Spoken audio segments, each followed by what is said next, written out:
Hello everyone, this is Chad the Gaming Dad here, back again with another episode of Fun or Run. This is the review show where we take a quick look at a game and let you know whether or not it is fun or if you should run. And the game in question today is Black for the original Xbox. So yeah, here's another retro Fun or Run for you with an Xbox game, but this time there's a little bit more reason behind it. You see, our friends over at Microsoft have just released an update for the Xbox One which now allows it to play some Xbox games, original OG Xbox games. There's actually 13 of them that they started with, and they're going to be adding more later on. And one of these original 13 is the game Black. Also, if you're wondering, the footage that you're seeing in this video of the game Black is being played on an Xbox One S. So the game Black, it came out for the PS2 and the original Xbox back in 2006, which makes this game kind of unique because the Xbox 360 had already come out. The 360 came out in November of 2005, and this game came out in 2006. Although it had been in development for a while, this one did not go to the 360. This was, at the time, a last-gen game.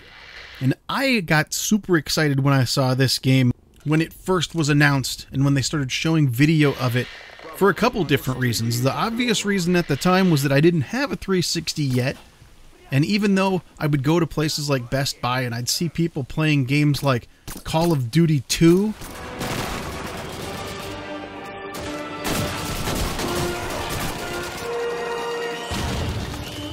yeah, this is way back when Call of Duty was just getting started, but man, I remember going to Best Buy and seeing Call of Duty 2 and people were playing it, and I was thinking, oh my gosh, that looks so good. That's next gen. Oh man, that is next gen, right?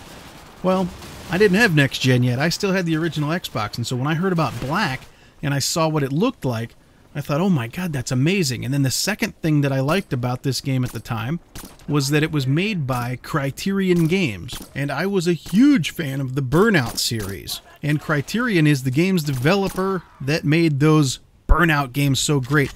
And if there was one thing that Criterion was good at, it was blowing stuff up and making things explode into a million pieces. So, high hopes for Black. Absolutely. You're taking the guys who have the Burnout series where they can smash cars and create giant explosions and stuff, and now you're going to give them a game about guns? Oh yeah, I was into it. So getting ready for this review, I'm thinking, okay, Black. Yeah, man, I loved Black. Black was great. Can't wait to play it on my Xbox One with some up-res 1080p graphics and stuff like that. It was then, after I played it for about an hour, that I realized that...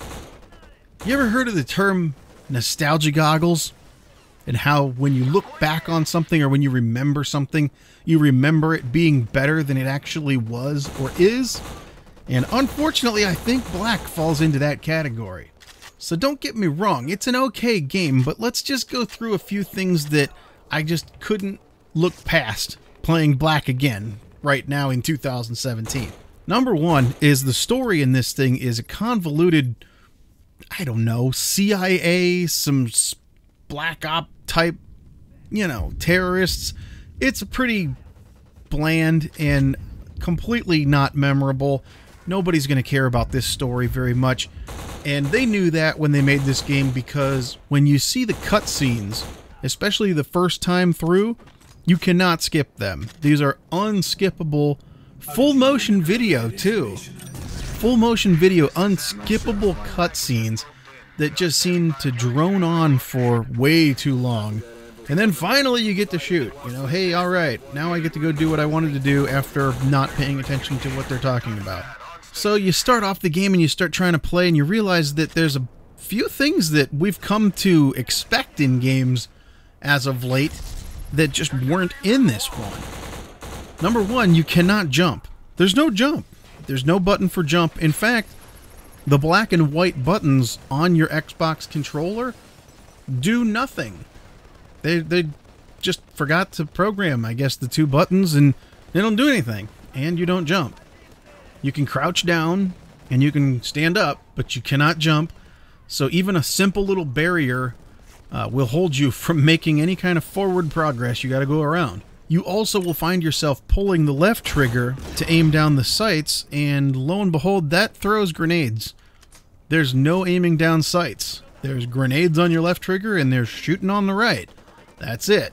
No aim down sights. Now, there are a couple of guns that sort of look like aim down sights, like the sniper and the rocket launcher.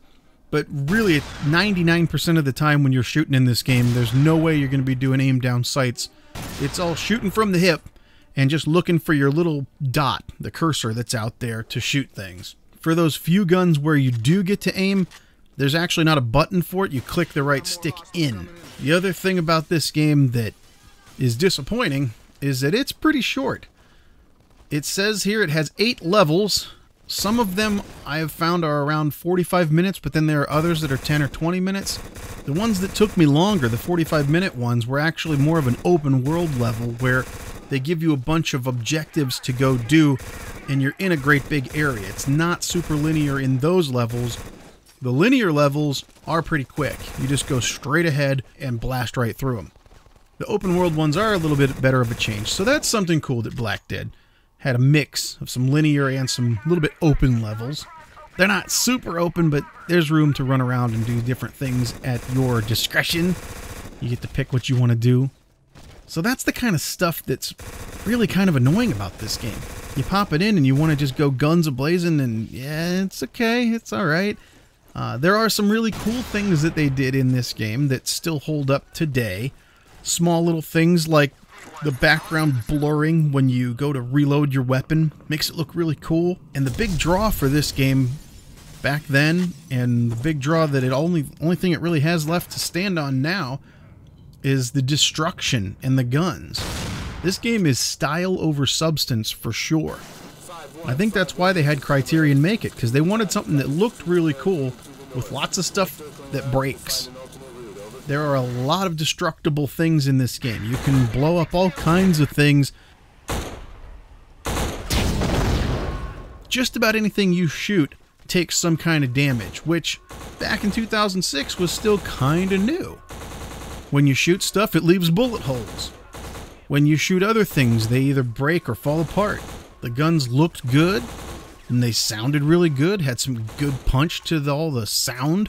This game also has a kind of a unique system for health. There is no regenerating health. You do have to look around and pick up health packs.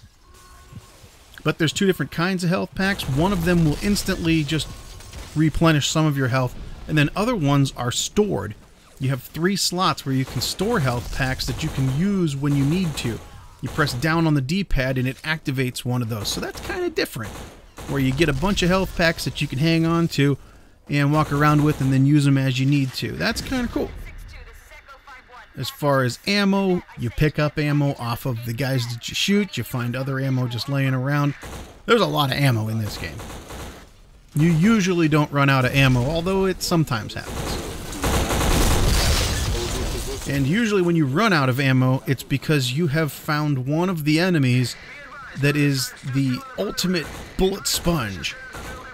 There's a few of these guys where you can just sit there and unload an entire clip into them, and they don't die yet. You feel like you're shooting airsoft bullets instead of actual bullets. And speaking of the AI, most of them are pretty stupid. They will just pop up, shooting gun gallery style, stand there and shoot at you for a while, and they take 100 shots to kill, and they just stand there. They're not running around, they're not ducking, going for cover, any of that kind of stuff. They just pretty much pop up, stand there, and take a bunch of bullets until you kill them and go to the next one. So that really is what sums it up for Black, is they wanted to make something that looked cool, that sounded cool, that had a lot of special effects, and they did that. This was very next-gen looking at a time when there already was a next-gen out there. And for somebody like me at the time, I really enjoyed this game back in 2006 because it looked a little bit like something on the 360 without having to have a 360. I found myself getting pretty bored after a bit because the looks can only take you so far. The gameplay is very repetitive, And like I said, it does get kind of boring after a bit because you can just keep shooting at the same guy standing in the same place for so long before you just don't want to anymore. I mean, here's an example. I have a couple of games that I recorded footage for this review just to show you. Okay, this game was on the original Xbox and it came out in 2006. And it was supposed to be some of the greatest graphics and everything else like that. But let's go back a little further. I have 3 games here that I think are way more fun. They might not have quite as many special effects, but actually are more enjoyable, I think. I mean, look here. Here's Halo 2. Everybody's heard of Halo 2. Almost everybody has played it. In fact, you can buy it on the Xbox One in the Master Chief Collection and stuff. It's all been redone and everything looks much better. But right now, on what I'm showing you here is Halo 2 playing on an original Xbox. Don't look too bad. Okay, yeah, black might have a little bit of shinier things and the blur effect and stuff, but Halo 2 is a heck of a lot more fun, and the story's good, and at least for me, it was something that I cared enough about that I wanted to finish it and see it all the way through till the end. The next one here I'm showing you is Medal of Honor European Assault. This is a really good Medal of Honor game. In fact, this also kind of has the health packs that you can store and carry around with you. And this one came out in 2005, so this was also predating Black, but has a little bit better gameplay, a little bit better AI. Look at how the guys will try to hide from you, throw grenades at you and stuff. I mean, yeah, there are some bullet spongy guys here, and they don't make the best decisions in the world, but overall, I would say Medal of Honor European Assault is more fun to play than Black. And then the last one I got here is Doom 3. Doom 3 is another game that was promoted based on its visuals and how crazy it was, but it's so immersive, puts you into a different world. It's dark, you got your flashlight, you got to do all this stuff, and again, this one's older than Black as well. The only thing in 2017 that Black has going for it that these other games don't have is that it is backwards compatible on your Xbox One. So let's keep our fingers crossed that maybe in the future we get stuff like Doom or Medal of Honor on our Xbox Ones. So when I thought about doing the review for Black, I remembered with my nostalgia goggles, oh yeah, I loved Black. Black was so great. Well, yeah, that's going to be an easy one. Absolutely. But when you actually take it out and you try it and you play it, it's not bad. I'm not trying to say that it's a terrible game or anything like that. And for $10, you can buy a physical copy of this on eBay for $10. Or if you just want to download it off of Xbox Live, it's $9.99 there. $10, you could do a lot worse than Black. It is pretty fun. So reviewing Black actually turned out to be a little bit more difficult than I thought I was getting into when I started. I thought this was going to be an easy one to just say, yeah, it's fun. But there's a lot of things about it that make me want to say run. And then the $10 price tag is on there. So honestly, I'm right on the fence about this one. And I like to base my reviews here on, am I having fun with it right now? Is it worth it for what they ask for what you get? So till next time, remember, you never outgrow video games. My name's Chad the Gaming Dad. And as for Black, playing it today in 2017 on the Xbox One just barely gets it. I'm going to say it's fun. Thanks again for watching.